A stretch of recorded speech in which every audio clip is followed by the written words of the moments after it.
All right. Welcome back, guys, to another episode here on the Lazy Genius Tarot and Bazaar. My name is Alex, and if you're new here, thank you for making this your first stop on the journey. Today, what we're going to be doing is a little comparison of the yellow box RWS decks that I have, the Rider Tarot Deck, sort of the claim to fame for US games. And like I said, today we are going to do a quick sort of comparison of the different versions that I have, including 3 other more current versions as well that we will go through here in a few minutes. Now, as a disclaimer, just to start, I want to put it out there that I get all of my yellow box information from either Brant at Moonbaby or Melissa Zupan, and her channel goes by the same name, Melissa Zupan, and I pretty much get all of my yellow box information from them. They are amazing when it comes to yellow box info, so that's usually where I go to get my info. There are a couple of other places online in the YouTube community that I have gone for yellow box information, such as Lisa, who now goes by her actual name Esther over at Mindful Tarot. So I do get some information from her as well. But for the most part, most of my information about the yellow boxes are going to come from either Brant or Melissa Zupan. So, quick side note. Okay, so starting right to left, this is going to be the pre-copyright that I bought. I did buy this one with no box and no little white book. So the whole yellow box collection sort of started as a way to try to date this deck specifically. Now, I think I've narrowed it down to it being in the first 10 printings of the yellow box. So it would be the Park Street address. But again, that's just as close as I've been getting to narrowing down the time frame of this particular deck because of the research and other decks that I've been getting to try to compare the two of them. Now the rest of them sort of came, like I said, in me trying to find other decks and then sort of falling into this rabbit hole of the progression of the yellow box itself. Now, I'm not going to go full Pokemon like Brant or Melissa or some of the other folks that are out there that do collect yellow boxes. I think that I'm going to do most of my collecting up until the point that they moved to Stamford, Connecticut, and moved the printing from Switzerland to Belgium. So just up until that point, those are the yellow boxes that I'm sort of collecting. And again, here we have the pre-copyright edition that I have purchased. This second one here, this is yellow box number 22. The date on that guy is going to be 83 or 84. This is, like I said, little white book number 22, because you are going to go with the smallest number on the number line there. And this is a 32nd Street, New York address. I only got one of the 2 extra cards, so I only got this one. And then the deck itself, like I said, it is a New York box, so we do see the same setup there. It looks pretty much exactly like the no copyright box with the because there's no copyright or trademark up here, with the one exception of now we have this large ISBN printed on the back of the box. And the 22nd little white book, or this one right here, is going to be the first time that we see the large ISBN printed on the back of the box. Now, the first time that we see the ISBN printed on the back of the box in a smaller format is going to be on little white book number 17, which is on my list of Little White Book numbered yellow box decks that I would like to get my hands on. Currently, all of the ones on my list fall before this deck here, and you know, right around and extend back right around to the time of this one, and even before, because I would like to also get the Sam Weiser deck as well, with the Blushing Fool. And that is going to be different than the Sunburnt Mage edition, which the Sunburnt Mage edition is actually Little White Book number 6. The Sam Weiser doesn't have a number line on the 2 or 3 editions that they produced from that line there. Also on my list of Little White Books to grab is somewhere between 1 and 5. Number 6 also for the Sunburnt Mage. That way I can have a Blushing Fool from Sam Weiser and the Sunburnt Mage in Little White Book number 6. In Little White Book number 9, you also see the box has sort of that Sunburnt Mage look, but the Fool does not have any sort of blushing to him, where in Little White Book 6, you have the Sunburnt Mage on the box and the Fool is slightly blushed out. So yeah, the Little White Book 6, Little White Book 9, Little White Book 17, any of the Little White Books numbered 1 through 5, and the Sam Weiser Blushing Fool. Those are the ones that are on my list. That would cover the printing runs from, and the like publishing house runs from the address being on Broadway in New York, New York with the Sam Weiser decks, to the park address with the Little White Books 1 through 9, and then another 32nd Street address with Little White Book number 17 for the small appearance of the ISBN for the first time on the deck, on the box there.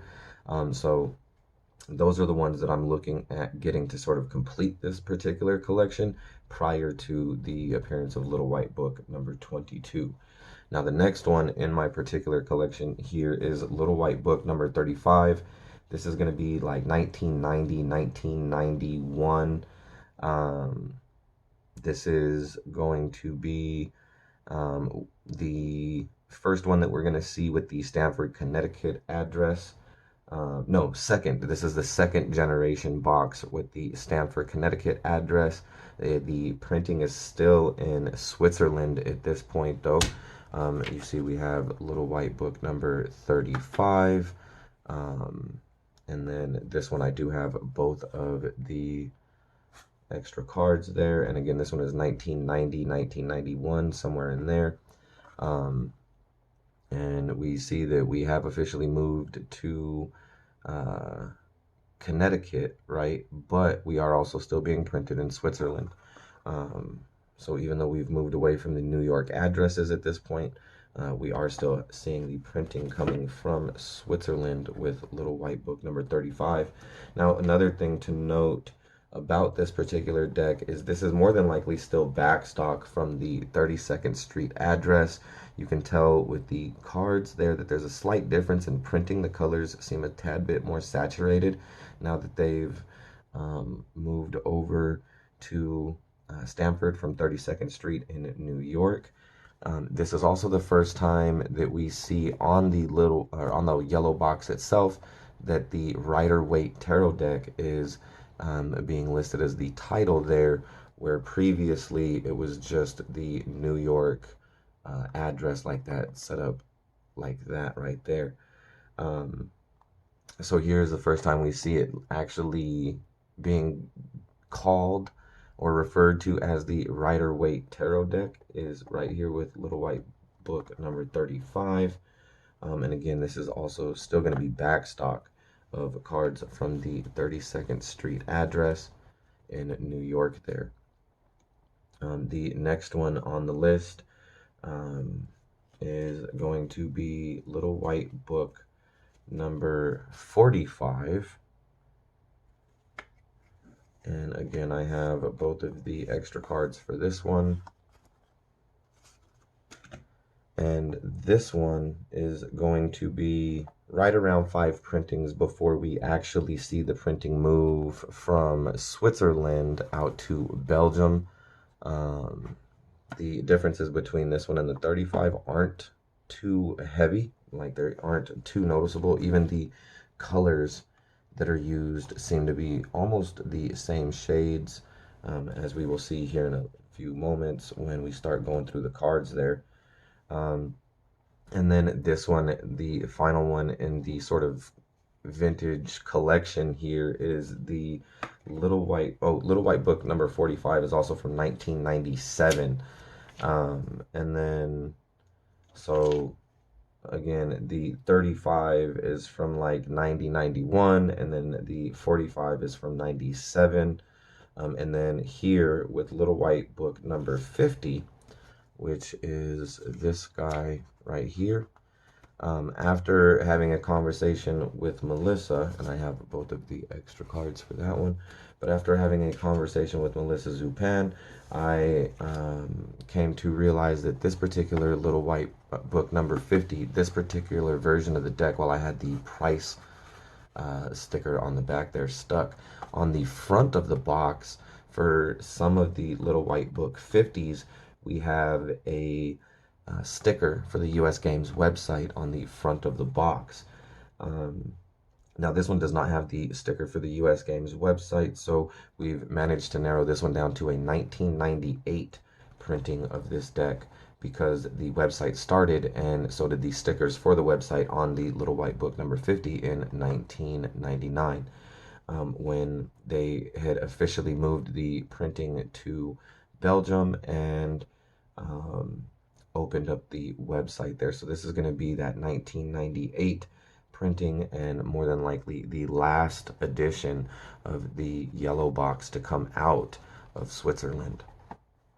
So that's where my collection is going to sort of stop there for now until I can get the other 5 yellow boxes that I would like to get.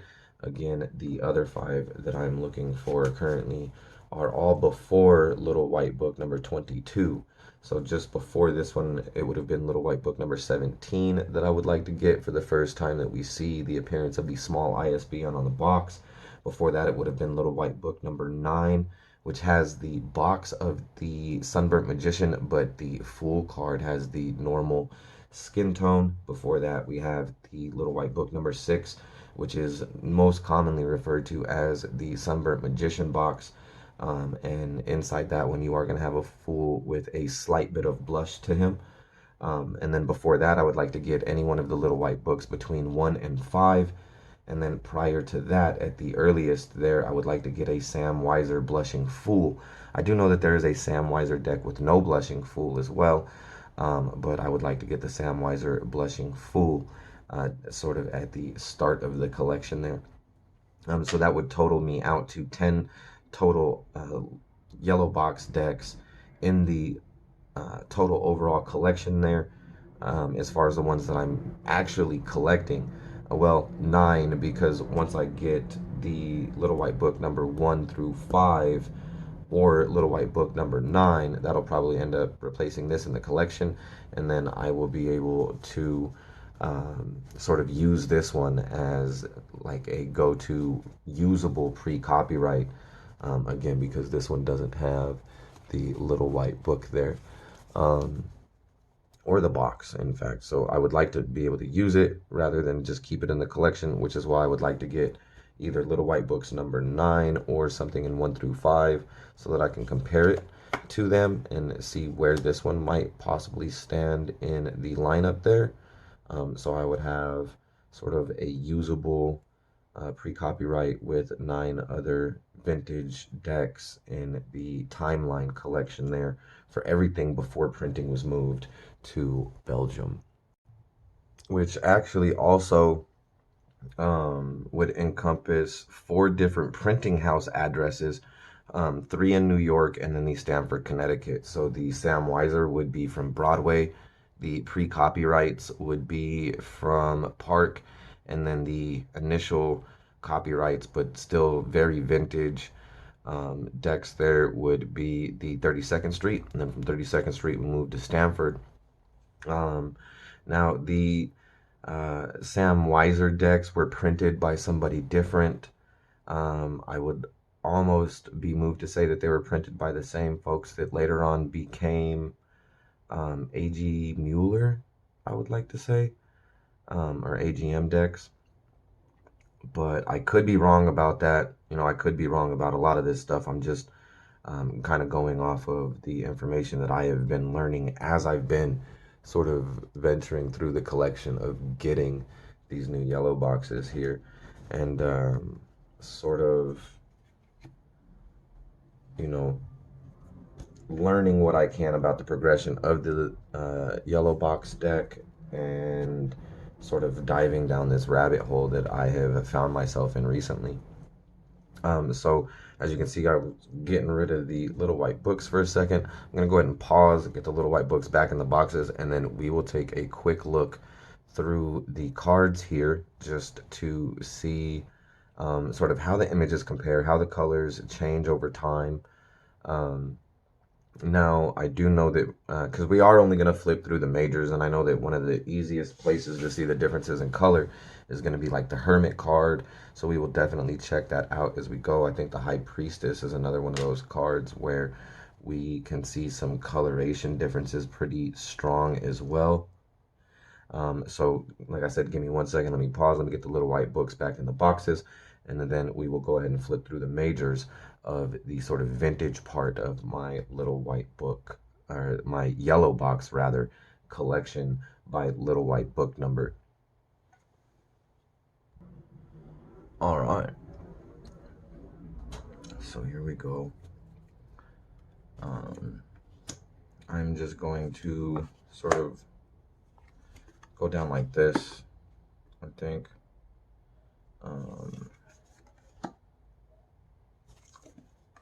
And then take a second to look at each one. You'll notice on my little white book 35, someone wrote on, it's only on two of the cards, on the Magician and on the High Priestess, there's the number 1 and 3 written in pen right at the top, inside the border. That bugs the shit out of me. I gotta figure out how to fix that and get that out of there without putting any kind of white out or something on the card. Now, cardstock wise, this is going to be very papery. You know, it feels matte. It almost looks like there's a waxy finish on the card rather than like a plastic lamination. You get the same sort of cardstock and coloration and everything on the little white book 22 that you sort of do in the pre-copyright here, at least as you know so far. And then here with the little white book 35, we notice that it goes from having sort of that waxy finish on the card to having a plastic lamination finish on the card, which continues out. The cardstock here is pretty thick. The cardstock here is a little thinner. Here it goes back to being just about as thick as this cardstock here, but it is definitely plastic lamination rather than that really cool sort of waxy finish there on the card. And then here the cardstock goes down in thickness a little bit, but we still have that plasticky setup. And this one, the cardstock goes back up in thickness. So we sort of have a kind of a up and down progression of cardstock thicknesses as we go through, but the finish definitely splits between the New York versions and the Stanford versions when we see there right at the end of the 80s, it switch over into that sort of plasticized or plastic lamination on the cards there. And then here we have the High Priestess, and you'll see that the colors between these two are relatively similar. We don't really notice too much of a difference in coloration until we get here, where we start seeing the colors becoming more saturated. They are a tad lighter in saturation here than here, but then we see the saturation shoot up here. And then the saturation gets a little bit deeper even on the High Priestess as we move up. And then the saturation sort of goes back down again when we get to this deck here. I don't know if you guys can see that good. Give me just a second here.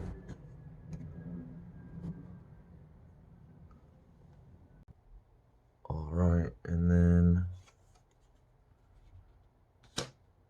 we will go in to the Empress.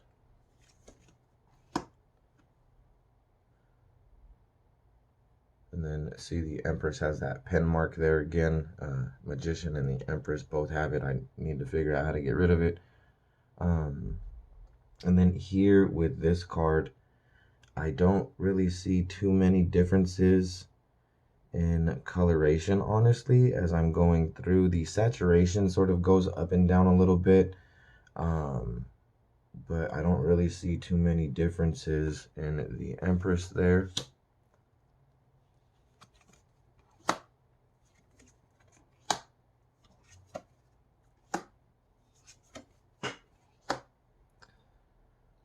All right, and the same thing in the Emperor.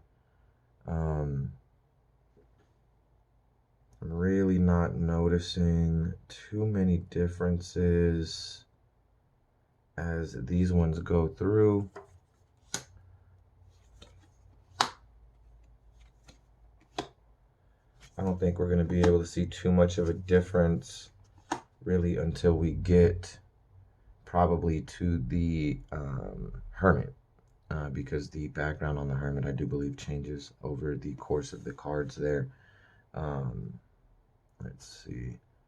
Not really noticing too many differences between the Hierophants here with all of the different additions.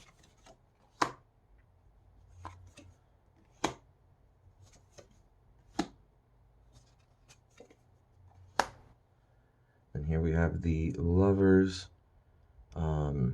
Here we do see variations and gradients. So on the pre-copyright, the mountain in the back is sort of a darker blue hue that is being used. So the purple of the mountain sort of comes out deeper here. Then you see it sort of lighten, and then it never really sort of gets back to that same hue that we see in the pre-copyright. Everything in the pre-copyright seems to be a little bit bolder. It kind of calms down a little bit here. But then we never really see that same vibrance in the colors on the Lovers card again as it goes up through the rest of the Switzerland printings there.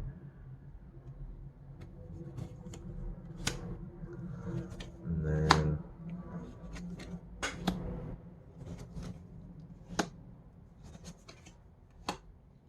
the Chariot here.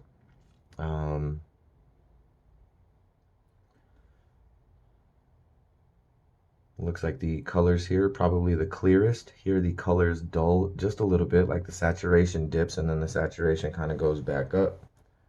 But it's not really too noticeable. I don't even think you're going to be able to notice it on camera the way that I notice it here in person. And then here is the Strength card. And here we definitely notice some differences. It looks like the line work over here, especially around the head and crown area, was a little bit thicker and more defined. And then as we get into the later versions, here it sort of goes to a thinner line work being used in the hair. Outside of that, I really don't notice too many differences. I mean, other than very slight differences in color that you guys probably aren't even picking up on your end. Now here goes the Hermit. Like I said, here we will probably notice a little bit of differences. It's definitely not going to be too much of a variation, but you can see here that it is sort of a bright duck egg, and then we see it sort of pale out a little bit here. It brightens up a little bit here, but not really as much as it was here. In fact, we still don't. Here on this one, on Little White Book 45. It's almost probably the closest out of them to the pre-copyright here, and then it dims out again with Little White Book's number 50 here at the end. Um,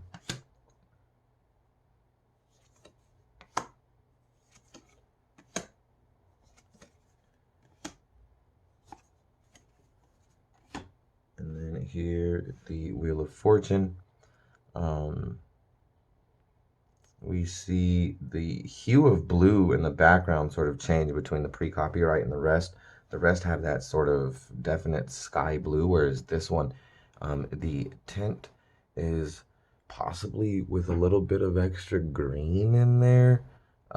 It's definitely not as saturated of a sky blue as the rest of these are, though.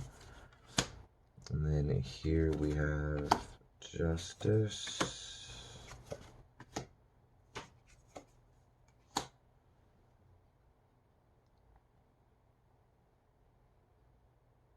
Not really seeing any differences too much, with the exception of this one right here. And this deck right here, Little White Book's number 22, the saturation in this deck seems to take a dip in comparison to the other ones. That is one of the big things that I have noticed. The saturation is a little softer on this deck in comparison to the others, but none of them sort of have that real purpley color that we see here.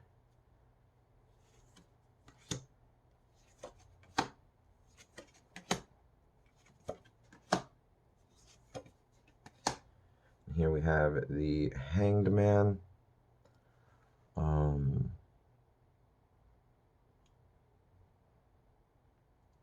This one, again, the gray sort of pales out in the background, but we can kind of expect that to be the theme with this particular deck as we move through it. And then on to the Death card.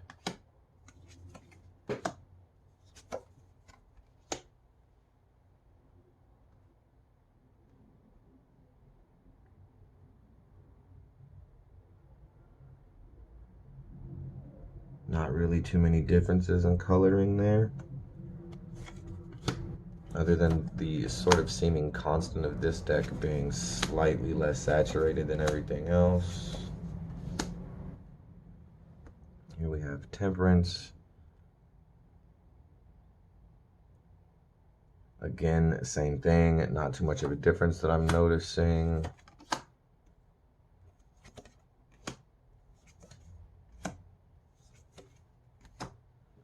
And then the Devil.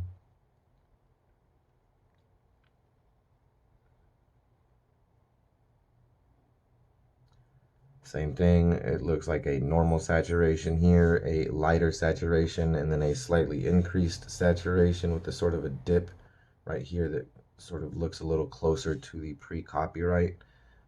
But other than just a slight difference in saturation of color, there's really no differences that I've been noticing on a lot of these cards. So, you know, you get some runs where it looks like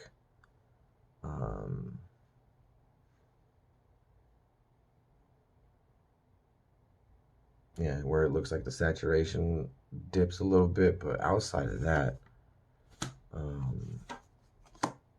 like I said, I'm not really noticing too big of a difference with any of the different versions of the Swiss print that I have.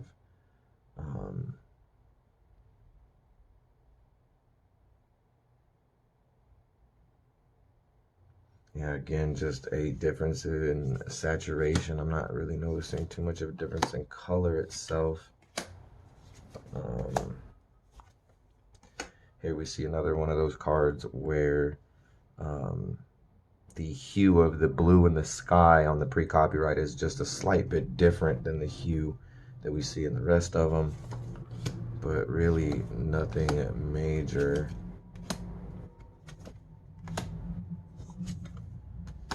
Here's the Sun card.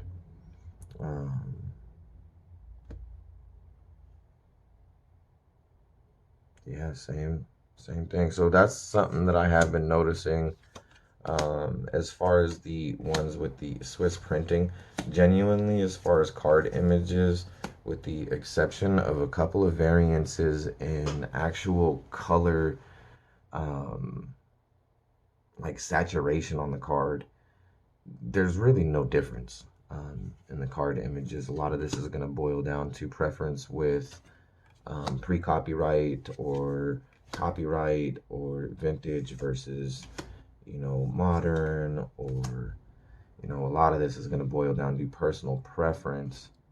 Um, Personally, for me, I think the one that shuffles the best out of all of them is going to be Little White Book number 45. This one right here probably shuffles the best out of all of them. But overall, as you can see here, now that we've made it to the world card, there's really not too many differences in the colors, um, or the, overall look of the cards outside of just some minor saturation differences. So now I'm going to go ahead and get this all cleaned up and bring out the next 3 decks that I have in the yellow box collection, which are going to be a little bit more current.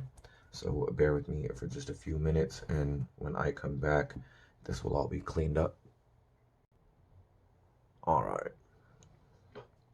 And sorry for the pause and scene change there, but these are the final 3 decks in my yellow box collection as it sits right now. This one is a Italian printing. I believe this is the 3rd Italian print. This is the 3rd edition of the Italian printed box. That's about the best that I can do to date it. Is it could have the 3rd edition was printed up until 2018, just before this version came out in 2019, which we will go over that here in just a sec. We even see a copyright change for the first time since 1971. Now, this deck here is the most current. This is the most current. If you buy the Little White, or if you buy the yellow box from US Games right now, this is the one that you'll get. And this is also an Italian printing. Both of these are Italian printings, but there are some differences that you will notice. And then this is the plastic edition. This Little White book has no number line anywhere inside of it. Neither does this one.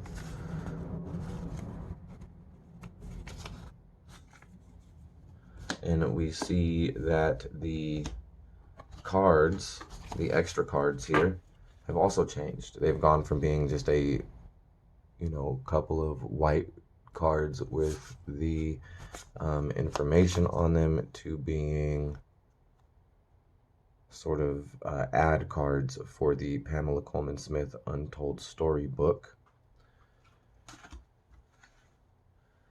And then this deck, because it is my reference deck, is still in the original order. I haven't taken it out of the original order, so give me a second. Let me back on the top, because it comes out of the box with the Fool at the bottom. So, all right. And now that we've got the Fool at the top, we are going to go through some of the differences that we see here.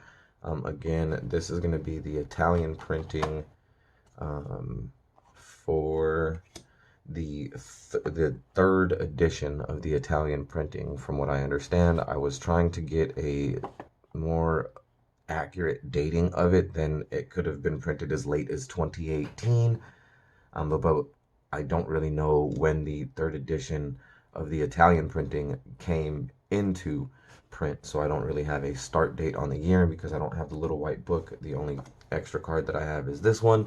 I don't really have a better way to date this guy here. And then, like I said, this is the 2019 and the 2020 plastic.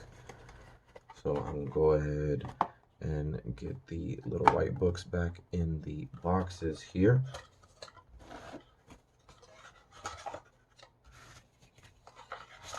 All right. So one thing I would like to note is that these two are basically the exact same deck, but one's plastic and one's not. quite literally, that is the only difference you will notice in the little white book, the extra cards, and the deck itself. And we will even go over the differences between the boxes and all of that. So here we see the last run of the last edition of the Italian printing that no longer has Pam's calligraphy at the bottom of the card. So this does not have Pixie's calligraphy. It is just a type font. This one, the only reason I actually have this one in collection is because it came with my little white book number 50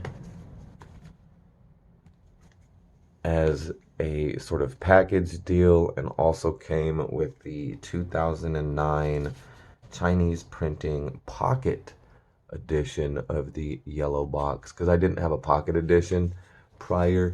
I did get a miniature edition.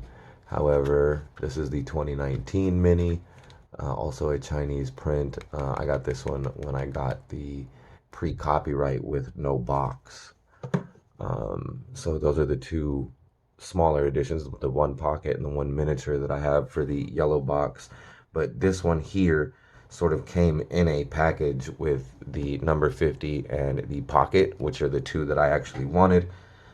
This one was just sort of in the lot, so it's in the collection. I'm probably going to end up moving it on, because like I said, I don't want to sit on too many of the yellow boxes there. And this one being the most current, I figure I can use this one as my current reference deck. I might keep this one and then use it as my, everyday yellow box deck for whenever I want to use a yellow box. That way I'm not using the reference deck or any of the others in the collection until I can get an in the box pre-copyright non-blushing fool deck to sort of take the place of this one in the collection, so that I can use my no box, no little white book pre-copyright as sort of my daily user. And then when that happens, I'll probably move this one on and rehome it. But for now, this will be the one that I sort of use on the daily. I'm sort of bummed that it doesn't have Pam's artwork, or not artwork, but calligraphy there at the bottom. I'm not too worried about it though. As a couple of you might already know, I really do like the Tarot of A.E. Waite, which you will see in a comparison video up against the study deck for Make Playing Cards here in the upcoming weeks. But this one has, no copyright or whatever, but it also has the type font on the cards. So I don't necessarily mind the type font.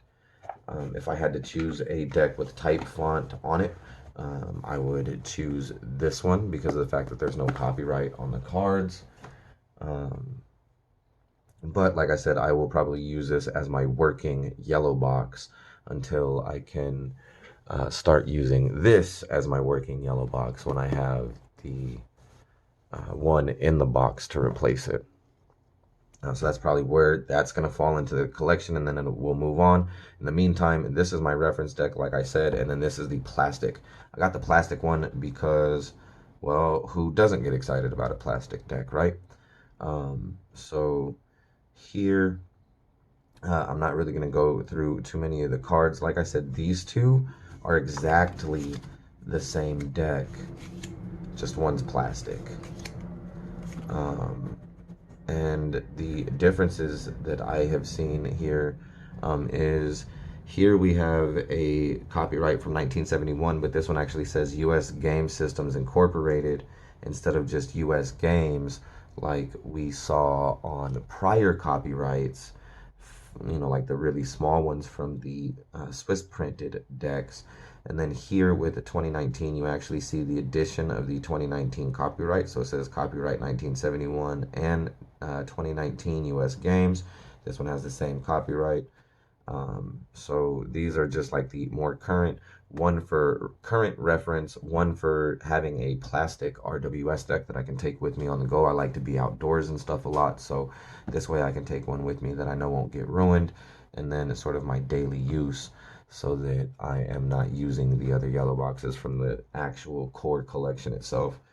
Um, so yeah, I'm not actually going to flip through any of these cards here because, again, for the most part, all of them are going to be the exact same cards. The only difference between this deck and this deck is in this deck, they really upped the saturation on the card colors, and that's something you can really see in like the blues at the end of the majors there.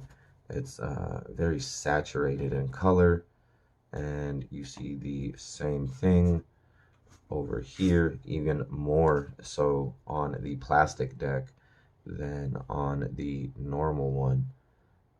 But it's only a very slight difference. And then we'll also go ahead and just check this one as well. So here you see that the saturation isn't that high on the previous edition of the Italian printing as it is on the current edition of the Italian printing and on the Chinese printed plastic cards there.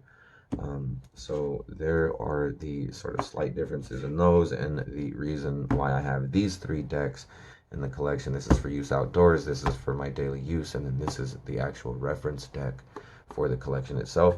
As far as reference decks are concerned, I will more than likely end up replacing this one as the reference deck whenever a new, more current version is updated, and then just sell the previous reference deck. Because, you know, I don't necessarily intend on collecting, so to speak, the Italian printed decks. I just want a current one for reference, like I said. And then the plastic one that I did definitely want to get for the purposes of having that plastic yellow box, because, I mean, who wouldn't love it, right? And then just a second, let me finish putting the cards all away here. And just real quick, I did want to go over the boxes here for these two. And the reason why is because I wanted to see how much of the actual yellow box information they could take from the yellow box and pack it on to the box for the plastic edition, seeing as how they've added, you know, pictures of cards and stuff on the box as well. So on the front, you know, here we have the Empress card. It says 100% plastic Rider Tarot Deck, the original and only authorized edition. And then when we flip it over here, you see the original and only authorized edition of the famous 78 card tarot deck designed by Pamela Coleman Smith under the direction of Arthur Edward Waite, which is going to be this piece of information on the box here. And then when we flip it over, it has the other sort of names that the deck is known to go by. And then here it just says conceived by Arthur Edward Waite, complete with instruction booklet, 78 card deck, 22 majors, 56 lesser arcana in full color. This one says original and only authorized version, conceived by Arthur Edward Waite, complete with instruction booklet. So you're getting the same pretty much information on both sides here as we see on this side here and this side here. The little 78 card deck 22 and 56 is then repeated and listed here. This one says includes original hand-drawn titles, which we see from the box here, complete with instruction booklet by Arthur Edward Waite and forwarded by Stuart Kaplan. So there's the instruction booklet from there. The top again has that conceived by Arthur Edward Waite, only this time we actually see that they've added Pamela Coleman Smith to that, so it's not just A.E. Waite on the side there. And then on the back, you know, here we have the list that you see on the back right here. It does not have like a reissue notice on the other sides.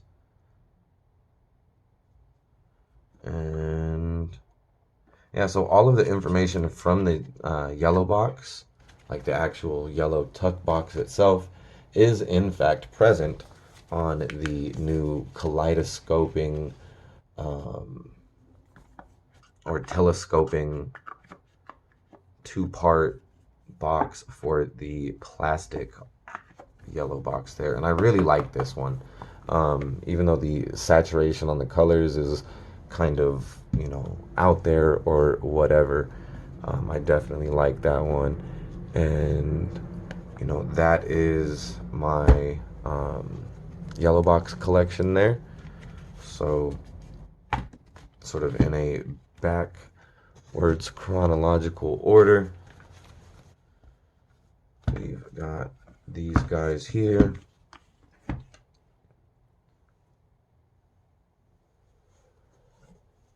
And then even with the mini and the pocket as well. So that is my yellow box collection. And I appreciate you guys for hanging out with me for the last 45 minutes as I sort of ramble on about my yellow boxes. Hopefully I was able to put some information into the video here that was useful for anybody that's looking at collecting yellow boxes and possibly, you know, dating or numbering, or finding out where or when some of the decks that they have were printed.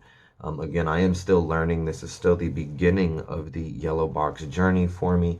I sort of kind of wanted to make this video as a mark in the timeline, so that I can sort of see where the collection goes from here, for the, you know, yellow boxes there. So sort of a initial status check for the yellow box collection there. And again, I appreciate you guys for hanging out.